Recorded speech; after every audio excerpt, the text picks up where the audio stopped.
sits on the throne. I'm perusing the phone. Hello and welcome everyone to the Your Husbando Is Trash Podcast, the show where we decide whether or not your husbando is trash using 5 different categories: appearance, personality, abilities, role, and most importantly, fetish potential. I'm Christian and I'm here with my brother David. What's up? It's time for another One Piece video. We're talking about Donquixote Doflamingo of the Donquixote Doflamingo Pirates. Donquixote Doflamingo. Donquixote Doflamingo. For those of you who got the Donquixote reference, I appreciate you. Now you know why Donquixote is our thumbnail. Oh, don't do that. I'm not doing that. Don't do that. We need views. We need our One Piece fans. So we're doing another Husbando episode. Figured, why not? We promised that we were going to do this one on the previous episode, so here we are, Donquixote Doflamingo. Is he our second One Piece character so far? I don't think we did do a second One Piece character. I know we need to do Robin soon. Yeah. We've been saying that like every episode, and you are on Zone now, so we're able to talk about Robin more. So I think that's going to be upcoming. So sorry for the influx of One Piece videos, but it's one of our favorite series. We can't help but I don't think it's quite an influx. I mean, we're almost 30 episodes into this show, and we've really only talked about Nami so far. And I'm really, really excited to talk about Doflamingo. He is one of my favorite villains of all time, period. He's one of my favorite, too. I was very surprised with how much I didn't quite connect with him, but he just spoke to me. A lot of people think that it's pretty easy to connect to Doflamingo. I don't think so. I think there is kind of a layer of understanding to his character, but I don't think he's necessarily The people who relatable. say they connect with Doflamingo on any kind of level are the same type of people who cosplay as the Joker in Deadpool. Well, his code name is Joker. I'm almost positive that was on purpose. You think so? He's almost like I don't want to say a perfected form of the Joker character archetype. Those are big words, because Joker is like the villain. I like the Joker, but I don't think that he's necessarily a very well thought out villain. Okay. And, you get that a lot with comic books. I feel like Doflamingo is a form of the Joker. You have this guy who's basically laughing his ass off at everything, even if it's fucking awful. He's totally unempathetic, sadistic, textbook sociopath. Oh, definitely. He is a straight-up, just horrific person. There are several pirates in the series that are described as completely brutal and have no or no respect for human life. Yeah. Doflamingo is one of those legendary characters that I've heard about, and we were just lucky enough to see them act and kind of get their past. We expect to see, Kuma's backstory later on, of Blackbeard, and Shanks even. So there are plenty more devastatingly powerful pirates that we can't wait to see. And it shows how powerful those pirates are if even Doflamingo wasn't Yonko level. Yeah. Dude, Doflamingo is insanely powerful. I mean, all these years of planning that Doflamingo had to go through in order to take over Dressrosa, and we're going to have a lot of spoilers on this episode, so if you're not caught up with One Piece, you really owe it to yourself to catch up. At least get up to and finish Dressrosa if you want to watch this video. Yeah, you're not going to be missing too much. We're just going to gush about how fucking great that arc was for the most part. Yeah, pretty much. When you see how much work Doflamingo put into taking over Dressrosa, when you see the years and years of planning it was, how every cog in this plan had to move perfectly for it to happen, and still he's not a Yonko. Yeah. And still he's terrified of a Yonko. And still it only took Blackbeard 2 years to achieve Yonko level. Again, despite everything Doflamingo did. It just shows you how big of a power gap there is between that we still have to travel. Between the Chichibukai and the Yonko. Yeah. Or just any pirate in the Yonko. Yonko are insane. The whole thing about Doflamingo is that while he is super powerful, I mean, he has an awakened devil fruit and everything.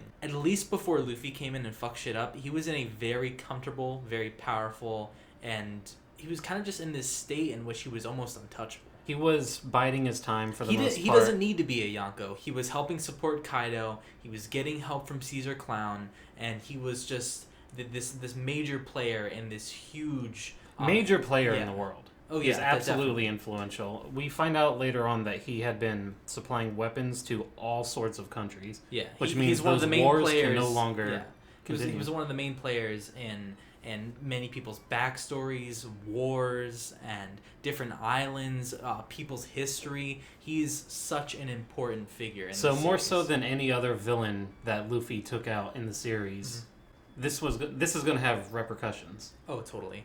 And this is why I wanted to talk about Doflamingo before any other major villain in One Piece. Yeah. Because while you have great characters like Crocodile and Gecko Moria any of the admirals. These are all fantastic, very interesting characters, but nobody is as fleshed out as Doflamingo. He has been in publication for like decades and decades. Yeah. Again, he's one of the most major players, one of the main villains of one of the biggest stories ever told. Before we start, let's get into some trivia real quick. Doflamingo is 10 feet tall. Now, I would like to pose this question really quick. Kind of try to do the math here. This is a 10-foot tall man. He's very big. Yeah. I always imagined, because size is such a weird thing in One Piece. There are so many different heights. Yeah, people can fluctuate. Technically, Or is a human. He is a human, isn't he? Just like... I mean, giants are humans too, so these are all people. Mm-hmm. Minks are a form of human. Yeah. So, I just want to ask real quick, with his height and with, he's always smiling, he's got some big teeth. Yeah. How many inches do you think one fucking Doflamingo tooth is? Ooh. Can you imagine holding one of this man's teeth, square-ass, one-piece-ass teeth in your hands? He's probably got some really, really long incisors. Yeah, I imagine his teeth are probably huge. His penis as well, or like fingernails. He's got to have large... Just stick penis right there in the middle, like, oh, it's just one of the other things that might be. It is true. It is true. He probably has a very large penis. He's 10 feet tall. Well, don't judge size based on height. I can't put that in the trivia because we don't know yet, but I'm pretty sure Oda... How has nobody asked Oda in the SBS? No idea. People ask Oda fucking anything. I'm sure they have asked about penis sizes, but Oda can't really comment on it. We know Luffy's penis can stretch, though, so that's good. Okay, the only problem I have with this entire concept is that we've already seen that he can make a double of himself with strings. Mm-hmm. So there's no reason why he couldn't just lengthen it with strings. So we would never really be able to know if it's his actual penis or if that's just a bunch of strings that look like a penis. I don't think you'd have to make it any bigger with his size already. He's already 10 feet tall. He's probably already have a giant penis that probably can't... Like I said, man, you can't judge a penis size based off of height. I was thinking that he wouldn't be able to fuck anyone in the One Piece world because he's so tall and his penis is probably so big. And I was thinking of normal woman sizes probably can't handle that. But then I think about the woman in One Piece who are equally as fucking giant. So, I don't know. I think it kind of works out. Boa Sandersonia, Big Mom...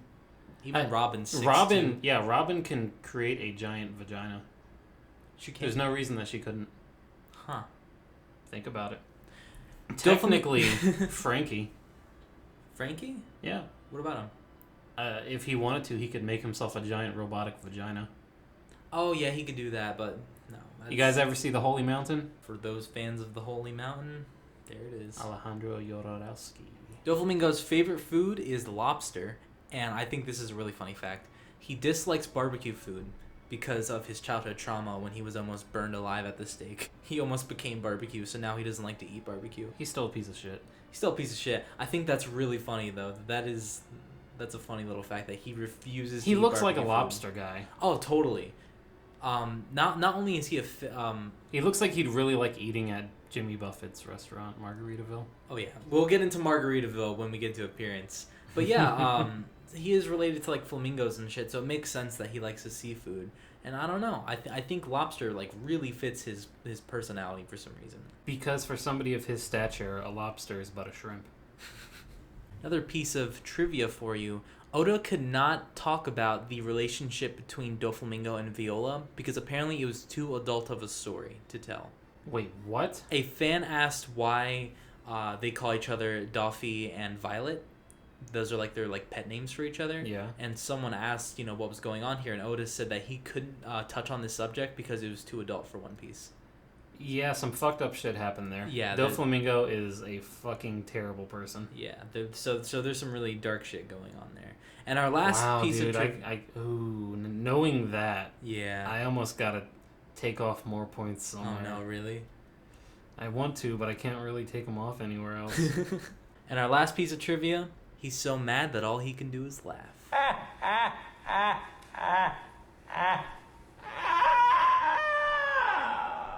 I'm ready to really dissect Doflamingo. I think there's a lot for us to talk about here. Yeah, I'm really excited. So let's just get started and talk about appearance. He looks like he's going through a midlife crisis. Yeah, he looks like a middle-aged surf rock dad going through a midlife crisis. I just want to point out that I really like his subtle hairline regression. Yeah. It really shows that he's gone through a lot of stress and that he's a very Despite being an important, powerful figure who is always laughing and seems in control of all the situations, you can see he's been through some shit with that hairline. Yeah, it's implied that he has a form of PTSD from what happened to him as a child. Yeah, during a lot of his alone time, we see him overthinking about the past. Now, to save us time and to not, go into every little detail about his backstory and all that stuff, in the description, I'm going to put links to the GrandLineReview videos discussing Doflamingo, just like the basic Doflamingo 101. A really great YouTuber, the best One Piece YouTuber out there. So we're going to go ahead and put some of his links in the description so you can go ahead and check out his backstory and stuff, just in case you need a refresher. How do you feel about the fact that we've never seen his eyes? There are plenty of characters out there that have glasses as their main look. Right. And I think Doflamingo rocks that look more than probably anyone else. It's up there with Wesker from Resident Evil. Those glasses are just a part of his face. Yeah. I think it's a good way to make your character look like they're filled with rage at all times, even when they're not showing it on their face. Definitely. And it just works with Doflamingo very well. Now, as far as not seeing his eyes, I can't say I mind too much. I never really wanted to see him without his glasses. I think they showed one of his pupils one time. Yeah, and that's when he was attacked by Gear 4. That'd be so weird seeing his eyes with pink pupils. Do you think his pupils are naturally pink, or do you think they just turned pink because of all the lobster he eats? Like a flamingo. I think Oda would choose the more flamingo-based answer to that question. Does the fact that he's 10 feet tall do anything for you? Okay, now this is a podcast discussing whether or not we want this character to be our husbando, our daddy. And as far as I'm concerned, with the 10 feet tall height, I think that might be a little too big for me. I would feel I would feel very belittled, and I'm just not comfortable. I don't want to be around. Your face is at dick height at all times around him. Yeah, and with the whole strings going on, I would feel very unsafe around Doflamingo. I mean, I would feel unsafe around him if he was 6 feet tall. Oh yeah, no matter what, he's a fucking horrible person who would kill you in a moment's notice. But yeah, I don't know about the 10 feet tall. What about you? I think most people who are attracted to men are attracted to tall men. I think it's a very it's a very mainstream thing that people look for. Yeah, it goes 10 down to feet is kind of pushing it. Yeah, it's because I mean, there's a lot of places you won't be able to go in the world with a person who's 10 feet tall. I'm not sure any plane could transport him. You'd have to get a plane ticket and fly to a place, and he'd have to scramble along the clouds. That might be something. Behind the plane. That might be something really. Well, yeah, he doesn't need a plane. First of all, you're gonna go flying. Well, okay, he doesn't need a plane when he's traveling between islands that are relatively close. But if we're talking around the world, it would take him a long time. Planes aren't relevant in One Piece. However, I would like to look up the max height for most planes that you can be. I wonder if a 10-foot tall person could go on a plane. Along with the fact that he's 10 feet tall, he probably weighs quite a bit too. Yeah, definitely. I mean, he's not fat or anything, but he's he's in shape. That much muscle and bone at that height, he's got to be over 500 pounds easy. Oh, totally. And can I just say real quick, now this is something that a lot of people really think about. I've never heard it discussed before. I really like the fact that he does not have a super form. Most major antagonists, especially on scales like Doflamingo, they have some sort of super form. Even Moria had his super form. Caesar Clown had one. Hody Jones had one. Pretty much at the end of most arcs, there's either a big new attack or a big new super form. That's just how things work. It's fine. I don't dislike it at all. I think it could be really cool. No, it's hype as fuck. Yeah. I'm glad they didn't do that with Doflamingo. I know he has an awakened devil fruit, and that was kind of his thing, but I don't know. I feel like it could have been real quick. I feel like it could have been very easy to give him some sort of super string man form, like a giant Doflamingo, something like that. Yeah. I'm glad he just used his techniques to the very best of his ability, made that bird cage, fucked up everything, and then continued to fight using only his ability to his greatest ability. Good stuff. I'm glad they didn't cheap out with a super form or anything like that. I kind of wish he turned into a giant flamingo head that burrowed out of the ground and pecked. Why? That sounds like a fucking Donkey Kong Country boss. It's actually a Pikmin boss. Oh, it is? Yeah. Weird fucking references. I think the last villain that didn't have a super form was probably Crocodile. Yeah. Yes, Crocodile didn't really have super form. He was just so devastating in his own, environment. Anel had one. Who else? I think starting with Enel, they kind of kept that. Okay, trope up. so the main fight after Enel was Rob Lucci. Yeah, who had a super form. Yeah. So after that, it was Gecko Moria, who had a super form. After Gecko Moria, we go to Sabaudi. Our arcs without a villain, I wouldn't really count on this. A lot of fan art shows Doflamingo crying. Really? Yeah, a lot of the fan art I've seen. I don't know if it's mostly girls who are drawing this. Mm-hmm. A lot of them are edgy dudes. A lot of them show him crying over Rocinante. No, he didn't give a fuck. That's what I'm saying. I don't think Doflamingo can cry for anybody. I don't think he cares about anybody in the world. He cares about his family immensely. I'm trying to remember the quote. There was a moment where he said that he would take down everybody in Dressrosa, including his own family, and he would just get a new crew. He loves his family. There's no doubt. Even Monet, who was not like an integral, key member to Doflamingo's plans, even though, Doflamingo told Monet, hey, you have to kill yourself for me, you have to, get this done, they both had a mutual respect for each other. Doflamingo was really fucking destroyed about this, and it was just one of those things that had to be done. He's a pirate. You need to do these things. If you choose the pirate life, you're gonna have to make sacrifices. And you can tell that no matter what, he does not want to put his family on the line. He might have to, but it is the last thing that he would want to do. Well, then it's not a no matter what situation. He's clearly willing to trade his entire crew to become the Pirate King. At least that's what they said his goal was. He's willing to, but every pirate needs to be willing to get rid of anything at a moment's notice. I don't think Luffy would trade his entire crew to be Pirate King. Long ring, long land. Well, no. Okay. That was, he would put them up. Yeah. It was. But he believed in himself. He would not straight up tell the Straw Hats that they had to die for him to become... Well, Doflamingo is a more evil person. That's a fact. But you cannot argue that he doesn't love his family. He really does. I don't think he's capable of love. I think he's capable of something close to love, but true love will not allow you to trade the life of a person you love for something like that. I see where you're coming from, but at the same time, to say that he doesn't enjoy time with his family and loves them and cares about them... I think they're great friends. They definitely feel like friends. They felt like a true family to, I think, everyone besides you. I don't know. Am I crazy? I could have sworn there was a scene where he said that he was willing to kill his crew. I don't know. And just get a new crew. There's no way he would have said that. I think you absolutely misread. That would be so out of character for Doflamingo to just outright say, I want to kill my family. Am I insane, guys? Am I making this up? Let us know in the comments. Yeah, let us know. I'm giving his appearance a 9 out of 10. He's a handsome fucking guy. Mm-hmm. He's got a lot going for him. He's even working with the hair loss. Yeah. I'm also giving him a 9. It's fucking amazing character design. Not to mention, the use of pink in his design is fantastic.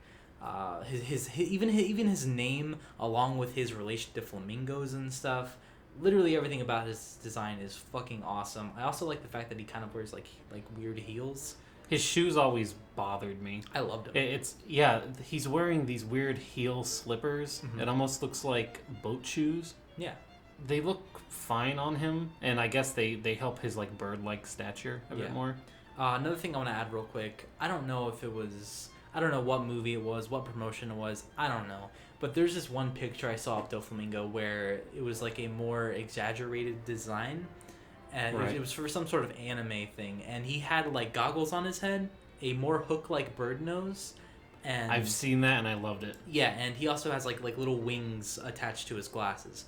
Really fucking cool design. I would almost prefer if that were the original design for him. I think I would like to see more of the bird-like features. I think if that were his true design, it would be a total 10. You should watch the second One Piece movie. I need to watch all the One Piece movies. Okay, but the second one has a character that looks a lot like that. Cool. Ready for personality? I've been ready, boy. Alright, his personality is shit. Yeah, he's a real fucking evil person. He has done some disgusting fucking things.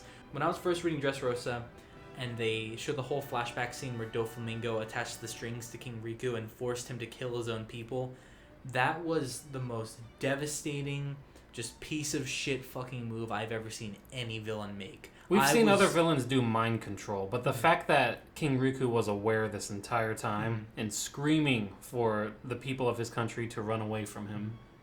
There's some extra evil put into this whole situation. It's no normal mind control. It's mind control on top of a big fuck you to the king and all the people that live there. And the fact that like he made himself the hero of that entire situation, like fucking I wanted him so dead at that point. Yeah. He's a rat dick, dude. Oh yeah, he's a total rat dick. But when it came time to get to his backstory and learn about Doflamingo, somehow Oda made me care about this really fucking horrible person. And while I can't really relate to him, and I definitely don't think any of his actions were justified, I still felt some sort of true emotion coming out of this guy.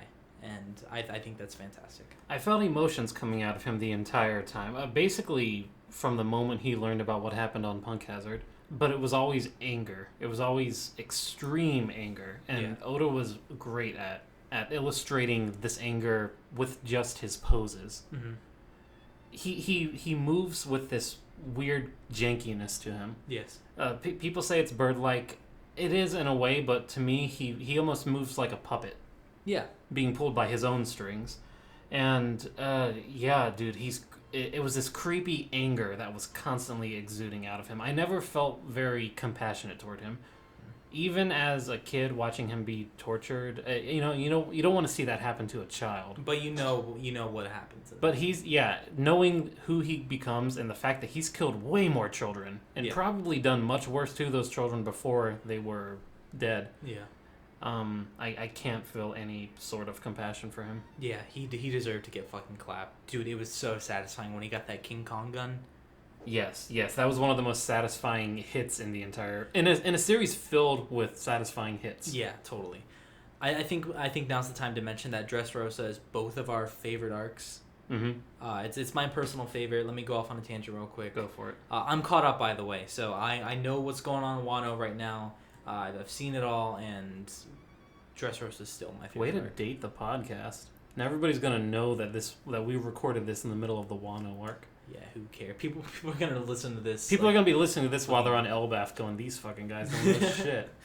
Oh man. So yeah, Dressrosa is my favorite arc. To me, it felt like a story that could be told in no other media besides One Piece.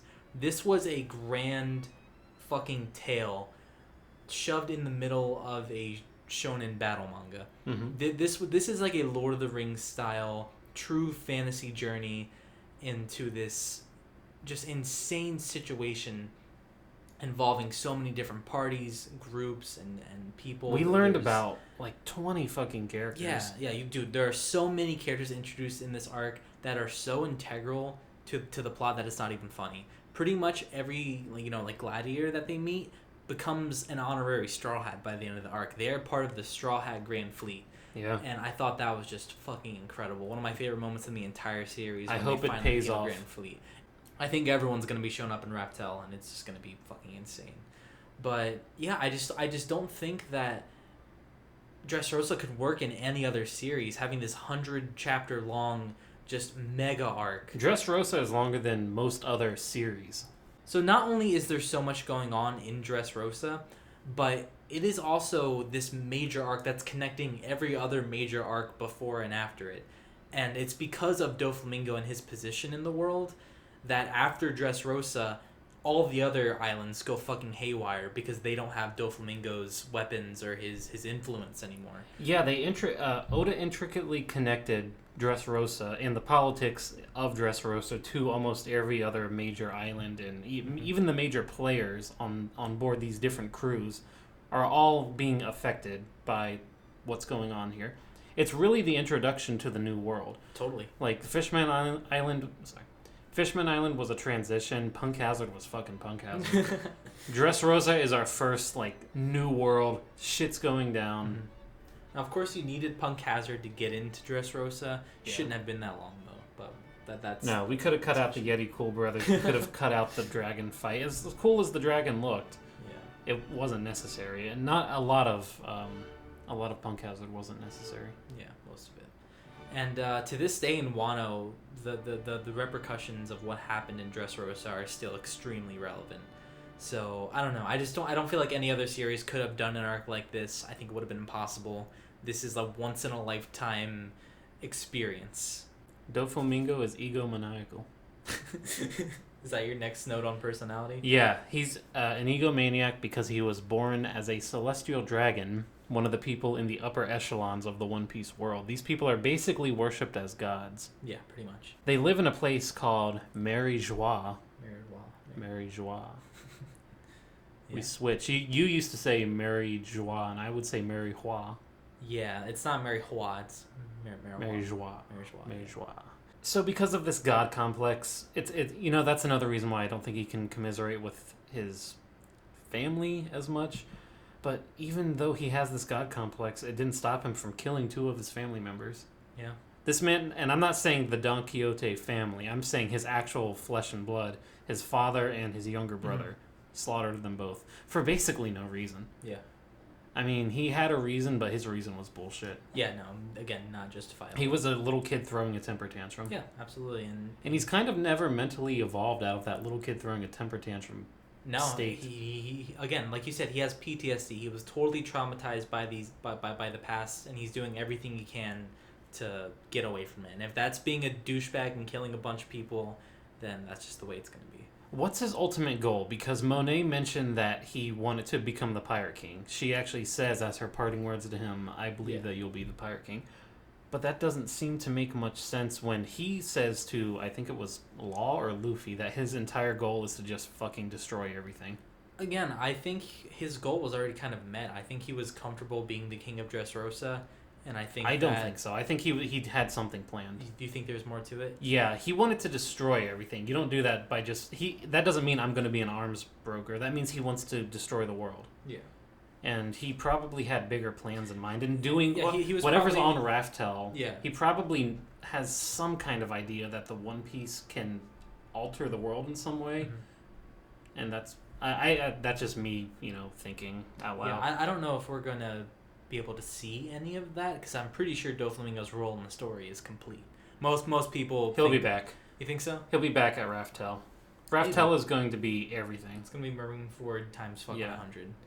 There's a reason nobody dies in One Piece. It's so they can all come back to Raftel. But yeah, it seems like people who also don't really give a shit about other people's lives look up to him. They think he's cool.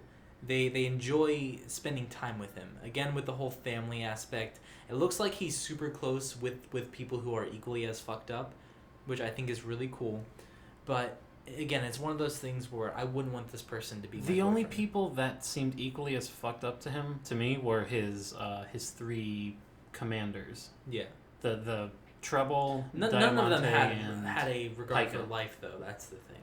Yeah, they were all very cruel people, but the people below that one were a little more normal, I guess you would say. Like Baby 5, she didn't have like this mean streak to her that the rest of... We never talked about how Baby 5 fucking married the fucking karate guy. We never talked about that. Oh fuck, what was his name? I like that character. Yeah, he's Dansai, I think was his name. Or was that the older one? No, that was Don Chinjiao. Okay, well, yeah, we never talked about how Baby 5 and Dansai got married. Fucking cool, right? Yeah, really cool. I like those 2 characters a lot. She has a very fucking tragic backstory that's told in just a couple panels. Yeah, her backstory was told in 5 panels, and it still made me tear up. Oda is so good at making people fucking cry that he has it down to a science. He knows which panels you need to see to make you tear up, and he made it work. In just the middle, a few lines on a piece of paper, and suddenly you're weeping. Yeah, he finds a way.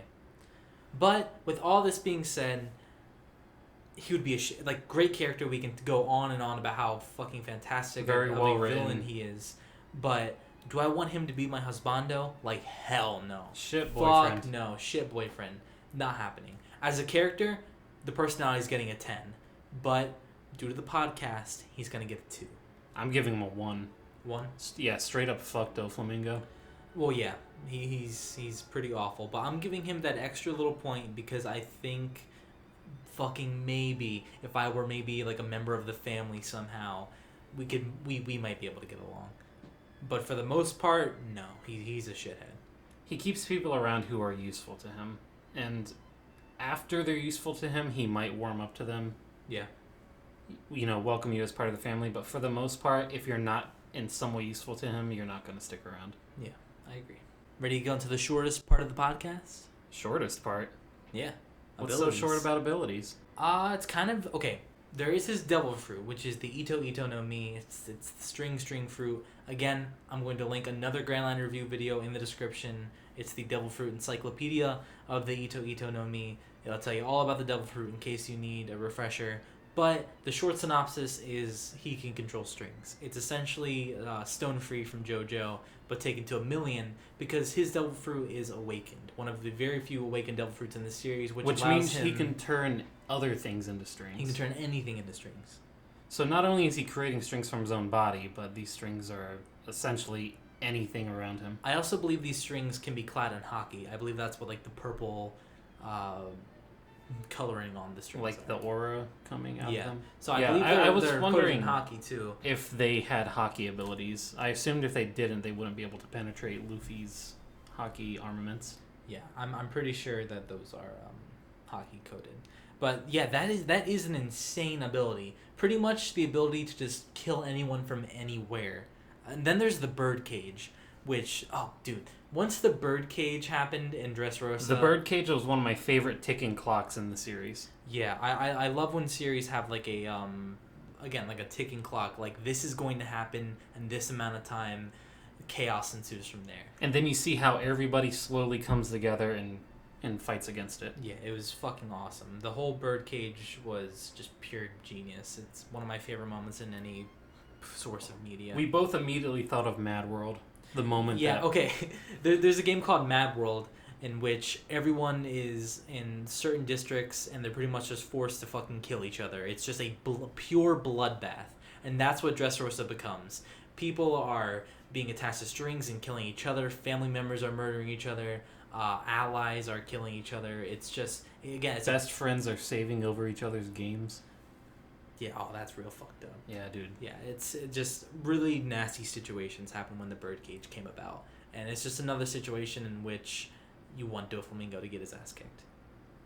I couldn't wait, personally. Every time Law did his little gamma knife thing, oh man, I just wanted him to be in so much pain. I'm really glad that they introduced Gear 4 here. Not only was it this huge, monumental conclusion to this monumental arc, but the fact that Doflamingo got the hardest fucking hit at it that anyone ever has in the series until later on. Fucking deserved it. I love the image of him disappearing down into the hole that was the Coliseum previously. Mm-hmm. My favorite moment is when he first gets barraged by Gear 4. He gets knocked across Dressrosa. Love this part. Yeah. Oh my god.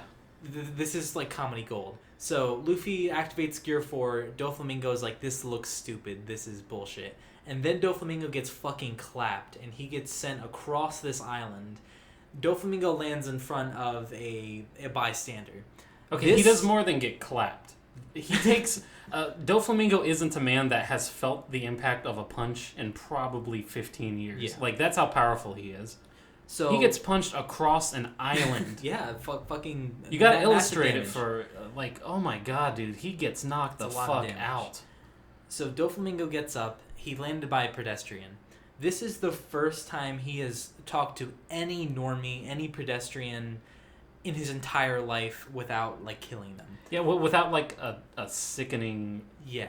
This was his first just interaction with a commoner. Yeah. So on equal grounds almost. So the commoner looks at Doflamingo and he's like, "Whoa, what happened? Why are you here?" And Doflamingo says, "That's what I want to know."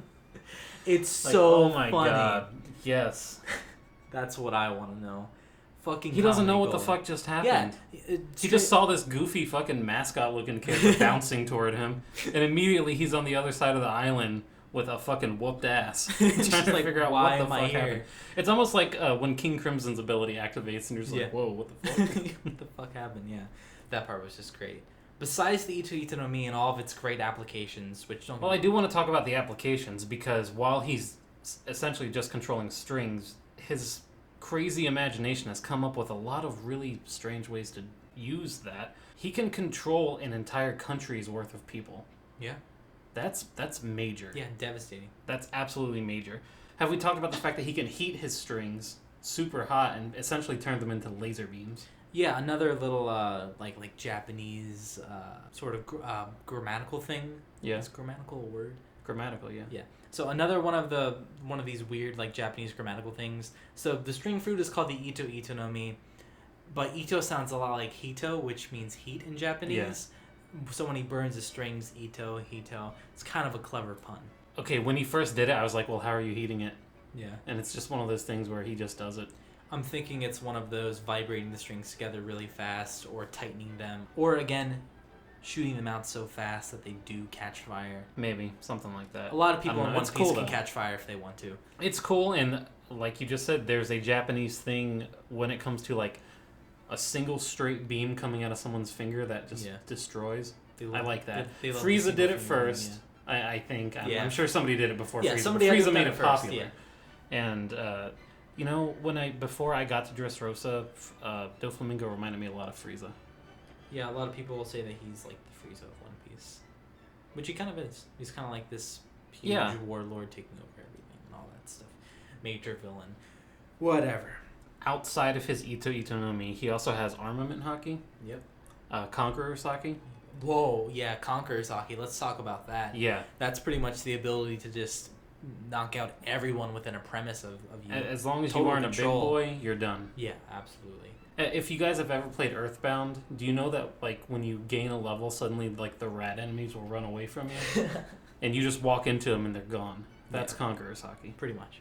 Really weird but accurate description there. He's also a genius and extremely influential. The guy's got ties everywhere because he runs the biggest black market in the entire world. This is slowly becoming one of the longer parts of the podcast. I thought this section was going to be really short, but yeah, there are a lot of applications and uses of his abilities. Yeah, the dude's got a lot going for him. And, I mean, even if he didn't have all the string shit, he's still an incredibly powerful pirate who is... I don't think he's ever lost to anybody before he fought Luffy. He seems to know his place because he's not going against Kaido or any of the other Yonko. Yeah, I always like that aspect about him, too. He does know his place, and he does know... He treads lightly. He does tread lightly, but I think that ultimately he was going to turn it on everyone. Yeah, he would have definitely pulling the strings behind everything. Yeah, but he was being careful about his decisions. So he's a great tactician. I'm giving his abilities a 7. I think they are awesome, super useful. I like seeing string-based abilities because you always have super creative outputs with strings. That's another thing. Okay, you eat a fruit that gives you power over strings. What do you immediately think to do? I'm thinking tying up. Yeah, you think you're just going to use it to tie people up. Yeah. That's where most devil fruit users stop. Yeah. Luffy mostly stopped when he started like stretching out his punches. Now he's getting more creative with it. Mm-hmm. Fucking Doflamingo found a way to fly. Yeah, totally. He can fly. Yeah, what kind of weird mad genius shit is going on in your head if you get the power to use strings and you find out a way to fly with it? Yeah, that's... This guy doesn't let anything get in his way. Wow, this is the second person we've talked about on this podcast with string abilities. What the fuck? This is bullshit. And the second best with string abilities. I'm giving his abilities a 9 out of 10. He has taken what little the One Piece world would give him, and he's turned it into everything. This guy can do fucking...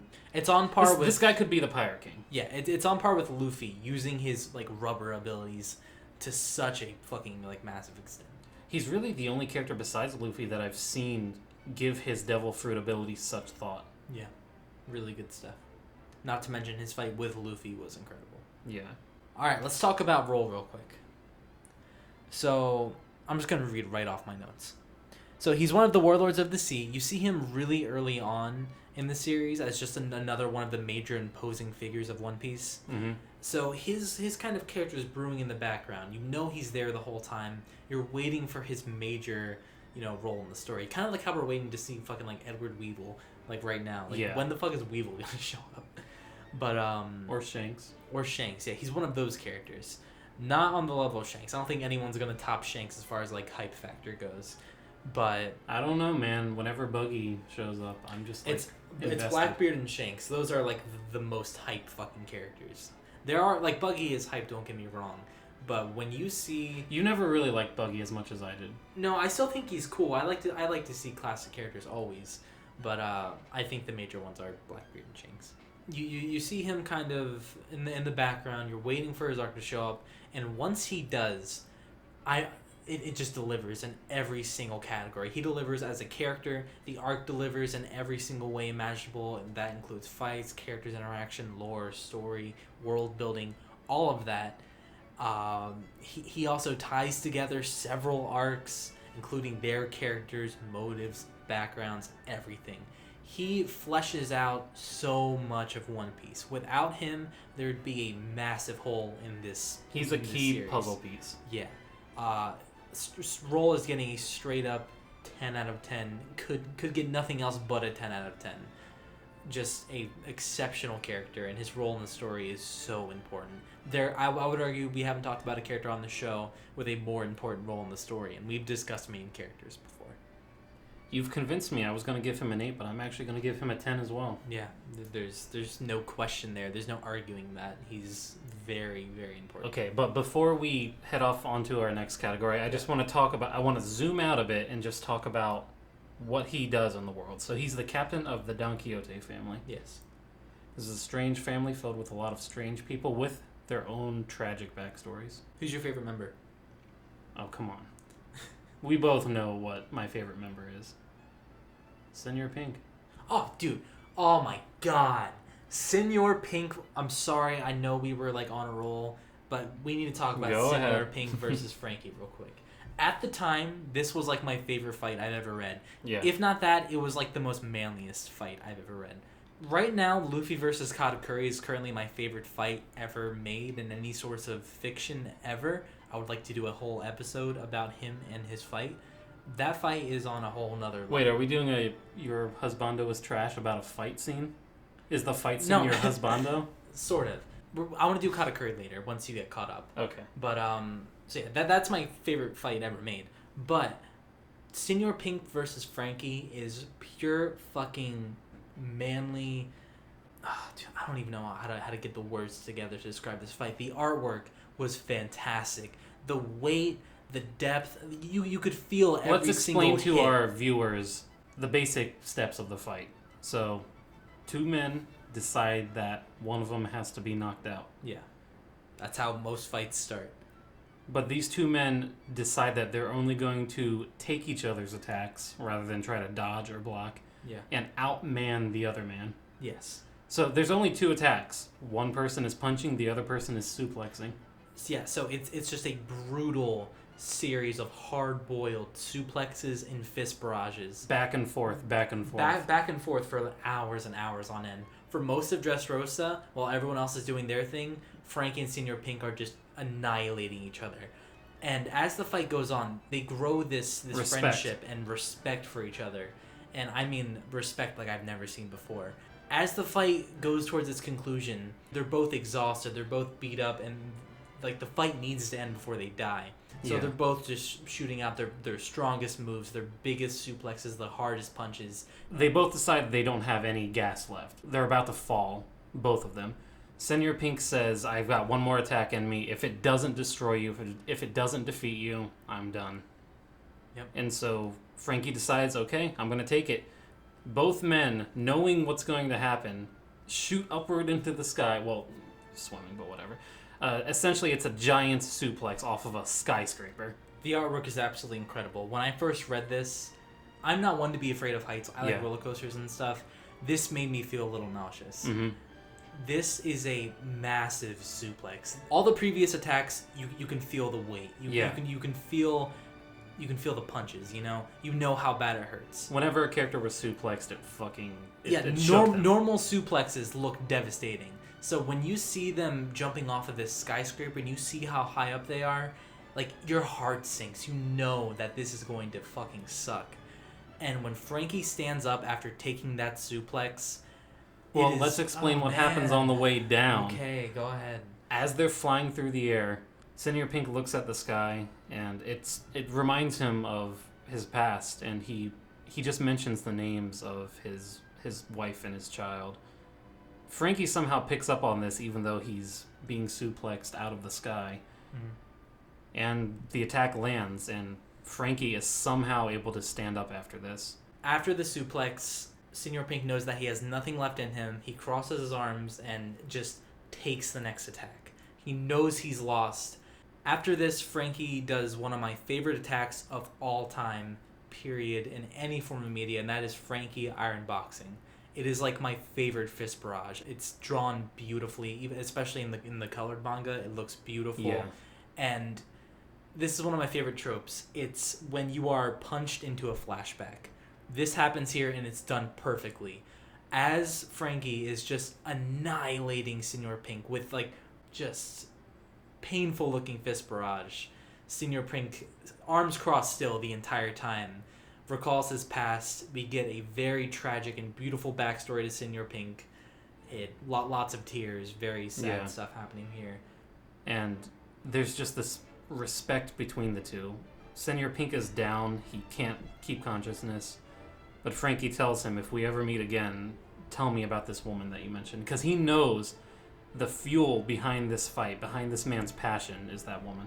And all of this entire fight, this entire story, this beautiful work of art is just one portion of Dressrosa. And Senor Pink is just one member of the Donquixote family, and he wouldn't be there without Doflamingo, which is why his role is a 10.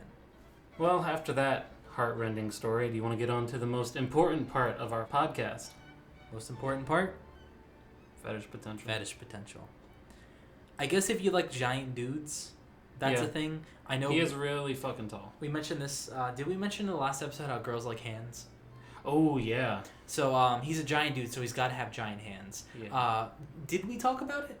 I don't know if we mentioned it. I don't know if we did either, but girls fucking love hands. Girls are dumb crazy over some hot dude hand. It seems girls like hands the way that guys like boobs. No, I always think guys generally like feet and legs. Girls like arms and hands. Oh, so you're saying it's more of a fetish for... Yes, I think those are like the two main fetishes for both males and females. That's a good point. Yeah, it's very true. Girls like never hands, thought guys of like that. feet. That's just one of those things. Speaking of feet, if you like dudes in heels, he's got that thing going for you. He doesn't really have heels, though. Yeah, they're not heels. They're more... Derringer has heels. Oh, yeah, Derringer. Derringer. Dellinger. What I call him? You said Derringer. His name's Dellinger. Oh, it's Dellinger? Yeah, Dellinger. They're both guns. Dellinger had heels. Yeah, he had the heels. Doflamingo has more like tap dancer shoes. What kind of shoes does he wear? They're weird. There's a word for him. They look like they're they cool. would be painful as hell to be kicked by. Oh yeah, totally. If Charlie saw him from Sunny, he would think he would have sharp feet. Doflamingo is a sadist through and through. He loves hurting people, so... So if you're into people that like to hurt people, there's that. I was about to say if you're into BDSM or any sort of bondage, including tentacles, I think Doflamingo's your guy, because those strings have a lot of capabilities. Tentacles? I didn't think about that. Yeah, his strings kind of look a little tentacle-y sometimes. I'm going to have to give him another point there. Yeah, tentacles is opening a whole new can of worms. If you're into abs, he's got abs as big as your head. Oh, yeah. His abs probably are as big as your head. Gotta be. Jesus Christ. I'm giving him a fetish potential of 6. I did have him at a 5, but the tentacle thing kind of convinced me. He's not a very sexualized character at all. No. I'd even argue that his brother Rocinante is a little bit more sexualized, a little hotter.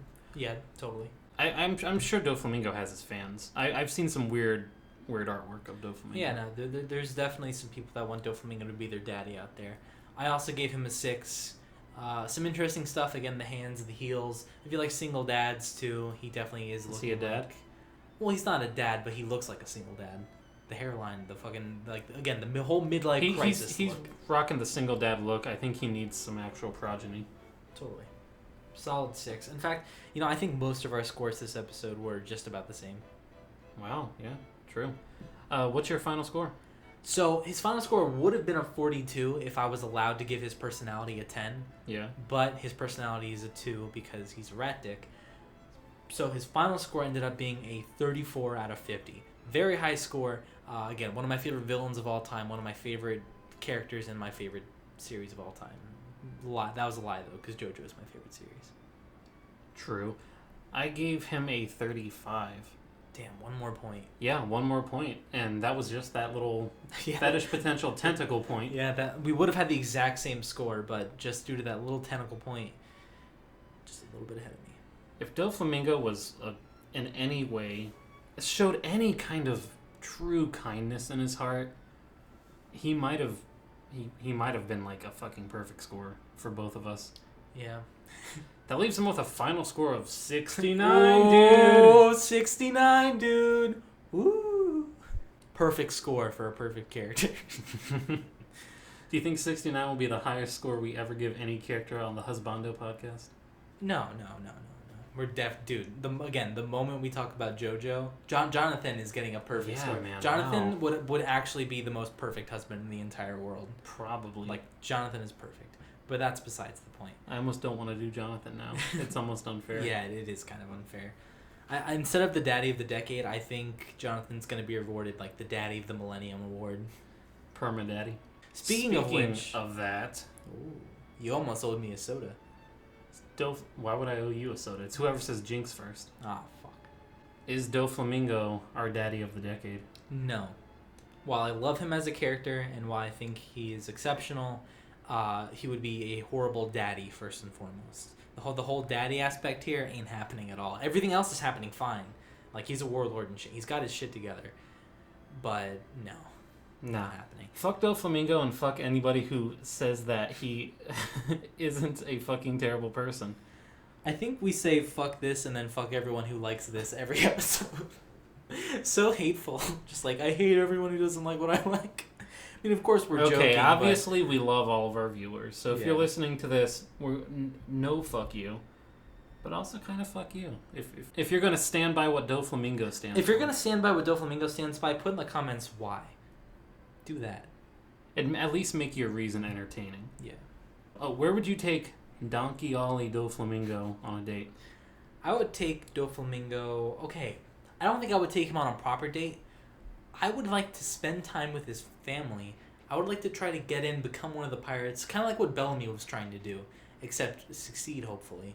And... God, dude, not to mention... I'm sorry, real quick. I almost forgot. Another just amazing part of Dressrosa is bringing back Bellamy. Everything that happened with Bellamy was pure absolute Kino. Especially with... Okay, Jaya is like my true secret favorite arc. Yeah. But, you can't really compare a small arc like Jaya to Dressrosa. But just letting y'all know, Jaya is like my true favorite arc. Calling back to Jaya in the middle of Dressrosa, so good. I'm so glad they talked about Jaya again and brought back Noland and stuff. Like, that made me so happy. Ah, I love it. I like the fact that they brought Bellamy back, but I thought he could have been utilized in the arc more. Maybe had a bit more to do other than just wait at the end for Luffy to kick his ass. That being said, though, that ass whooping was fucking legendary. It was perfect. It's what happened with Bellamy in this arc was the same shit that happened to him in Jaya. And I'm glad it was the same shit. He came in, he was an asshole, mocked Luffy again, was like, hey, I respect you, but like, fuck off. And then they had their same fight, except this time... The emotions going on between the two characters were fucking stellar. Well, the emotions going on for Bellamy are total opposites. The first Yeah. time they fought and he took that attack, it was devastating to him. This time, he wanted to be attacked. Yeah. He wanted Luffy to end it all for him. It was great. It was pure writing Kino. And I'm not even using like the joking version of Kino. Yeah. I mean it. This is Kino. And that punch, the punch was impeccable. Either way. Poor fucking Bellamy. Oh, dude, Bellamy He just got gets ruined. punched. In his best moments, he's being punched. He's a good punching bag. Anyways, I would like to kind of join the family, see what's going on. The main reason why I'm doing this is because I would like to see if Doflamingo is as good of a guy as his family makes him out to be. I would like to see if he's kind of cool to be around. I would like to see if he's, maybe slightly justified and if he's dateable. There's no way that he's ever justified, but Let me try. maybe he could be a fun... No, you can't justify it. Maybe he has some sort of charisma, some sort of attachment that has formed with these people. I mean, there's obviously a reason they're sticking around. Yeah. Baby Five didn't have very much of a problem at all switching sides in the middle of the fight. Totally. I don't know. I would like to hang out with the family too. That seems cool. Most of them seem like cool guys. Yeah. Except for like the shittier ones at the top. Yeah. Like Diamante, fucking. Diamante, Pica, and Treble.